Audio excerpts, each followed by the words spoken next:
Per chi legge manga o conosce in generale la cultura giapponese, sicuramente ha conoscenza del fatto che tra manga, videogiochi, film, anime o altro, gli asiatici hanno sempre avuto una grande fantasia per creare delle storie surreali, assurde, folli e anche what the fuck. Non devo essere io a farvi presente che i giapponesi sono indiscutibilmente i maestri nel creare delle trame assolutamente folli e anche volutamente trash, dove l'assurdità del momento, dei personaggi e delle ambientazioni è all'ordine del giorno, tra ad esempio un attacco dei giganti che già dimostra un alto livello di what the fuck, perché vi sfido a raccontare la trama del fumetto a vostro nonno senza ricevere come risposta "ma che è questa, una barzelletta? E che fine ha fatto Tex?". Vi assicuro che i titoli più blasonati sono decisamente la superficie del mondo dell'intrattenimento what the fuck del Giappone, e oggi sono proprio qui per farvi conoscere qualche titolo che molto probabilmente non avete già letto, ma forse avrete già sentito o citato da qualche parte. I 3 manga di cui vi parlerò oggi non sono unicamente manga trash, sia chiaro, ho cercato di evitare titoli blasonati e troppo sovrastimati come Kaguya-sama, che tentano di sorprendere con situazioni what the fuck veramente da principianti, e vi assicuro che dopo aver scoperto invece questi 3 manga sicuramente capirete che per creare l'elemento what the fuck serve comunque un certo talento e soprattutto una grande creatività, per cui preparate i popcorn e spalancate i vostri occhi per vedere cose che nessun umano ha mai osato immaginare. Io sono Pablo e vi do il benvenuto in un nuovo video del Borderline World.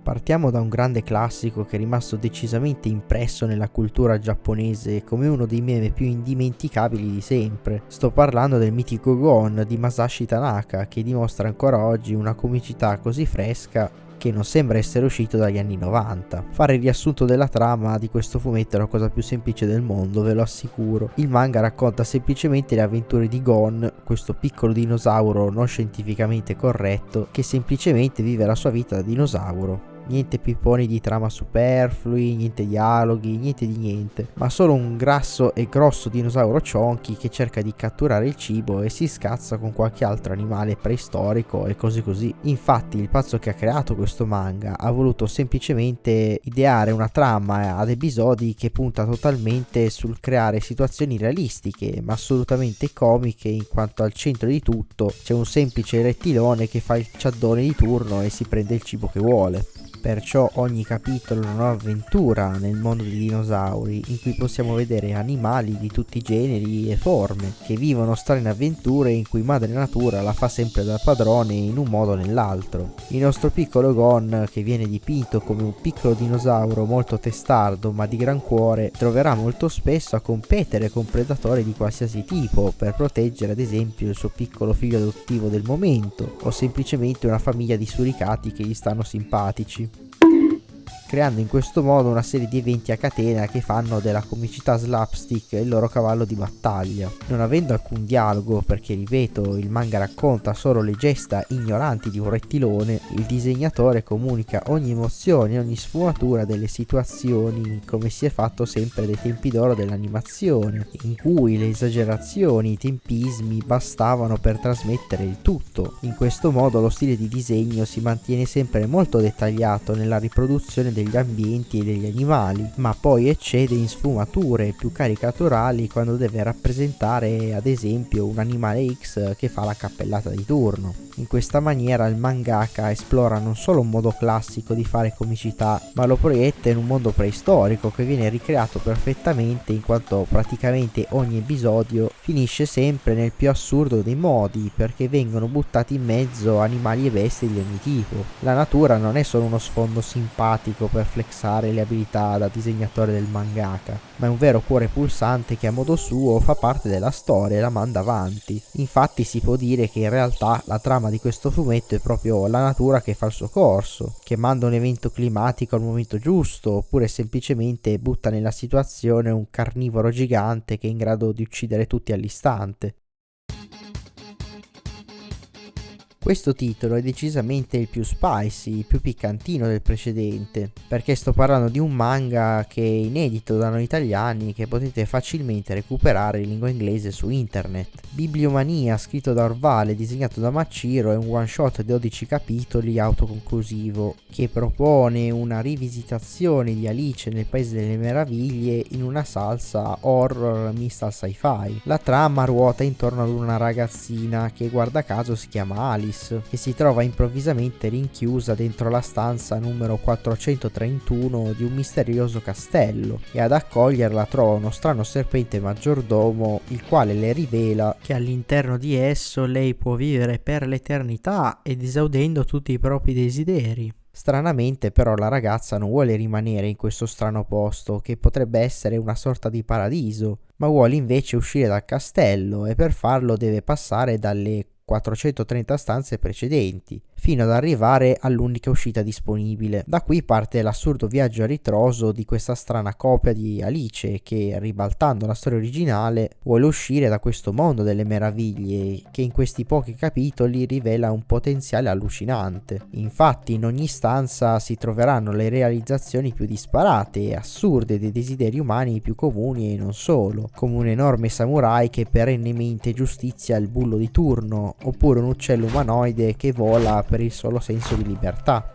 In queste poche pagine vengono raccontati piccoli spaccati di vita che nella loro semplicità non risparmiano anche gli aspetti più dark, ma oltretutto sono anche un banco di prova per il disegnatore, che mostra una capacità invidiabile nel passare da stile a stile a seconda del mondo che deve rappresentare. Passando prima da Matsumoto e Morimoto e poi da Furuya, dimostra di saper padroneggiare il pennino con grande qualità e soprattutto impostare la tavola sempre in maniera nuova e interessante. Così ci è permesso di addentrarci dentro una storia che sicuramente fin dalla prima pagina nasconde molti segreti che saranno svelati solo nel finale, e che crea perfettamente una serie di plot twist ragionati e organizzati che vi lasceranno sicuramente a bocca aperta. Una rilettura dell'arte e della vita che unisce intrattenimento e serietà in una salsa più unica che rara.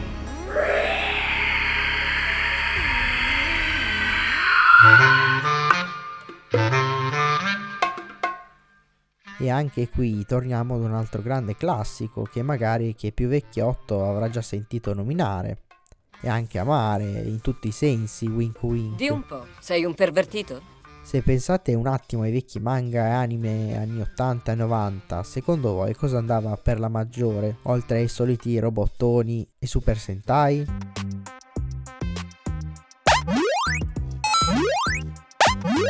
Ovviamente le zozzerie in tutte le salse, posizioni e chi più ne ha più ne metta.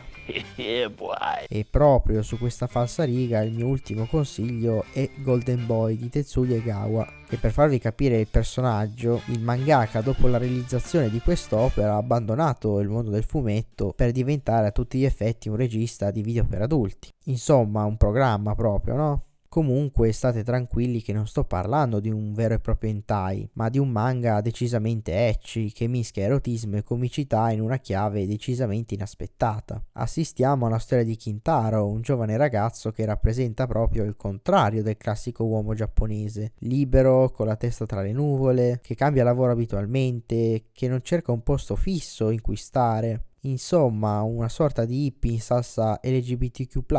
in versione asiatica, che cerca costantemente di automigliorarsi e imparare. Spostandosi con la sua bicicletta senza una meta precisa, si imbatte totalmente in maniera casuale con la waifu di turno, per la quale ovviamente è costretto a prendersi una cotta devastante, e così decide di volta in volta di fermarsi e provarci con la ragazza in questione. Ma quindi dov'è la parte what the fuck in tutto questo? Aspetta un attimo che ci arrivo. Una volta che Kintaro riesce a conoscere la fiamma, lo disprezza con tutte le sue forze, il destino però vuole che in un modo o nell'altro inizino a creare momenti di intimità più o meno piccanti, che pian piano creano un legame tra i due, fino a quando la situazione diventa così esagerata che alla fine è la waifu che vuole donare l'amore al protagonista, mentre questo si rende conto di non essere ancora al suo massimo potenziale e di non essere in grado di amarla veramente bene come meriterebbe. L'elemento WTF di questo manga lo trovate proprio nel personaggio di Kintaro, che se da una parte è un caposaldo della comicità ecchi, come quando viene costretto a vestirsi da donna e decide per qualche mese di rimanere vestito così per capire meglio l'altro sesso, dall'altra dimostra di avere una libertà e una profondità di pensiero assolutamente uniche. Se generalmente questo manga è visto come una sorta di commedia no sense, invece vi consiglio di leggerlo con molta attenzione, ovviamente non solo per l'enorme quantità di waifu material che ci viene regalato, ma soprattutto per i sottotesti che vengono analizzati, tra una strizzata e l'altra in pieno stile giapponese insomma. Perché ad esempio anche le waifu sono approfondite nel dettaglio dal punto di vista psicologico e non solo, rivelando a modo loro molte sfaccettature sull'animo umano e anche sulle relazioni sociali. Perciò anche Kintaro prima di tutto vuole migliorare se stesso, vuole effettivamente imparare qualcosa da ognuno di loro, prima di accettare questo amore così grande. Perciò questo manga WTF è veramente assurdo per come vuole raccontare dell'essere umano e del senso della vita, mentre i protagonisti non devono farsi vedere in atteggiamenti promiscui di turno, ad esempio, riprendendo così le vecchie commedie romane greche, ad esempio, dove facevano delle battute molto triviali. Anche qui Egawa unisce la comicità più spicciola e promiscua con una profonda analisi della vita che lascia il lettore stunnato poiché sul colpo non capisce se veramente il mangaka Cheo ci fa. E voi cosa ne pensate? Vi sono piaciuti come consigli? Volete magari qualche altro titolo su questa riga? Per finire vi invito a lasciare un like e ad iscrivervi per rimanere aggiornati ai prossimi video, e nel caso potete anche lasciare un commento perché voglio sapere anche la vostra opinione ovviamente. Detto questo vi saluto Nauts e vi aspetto al prossimo video.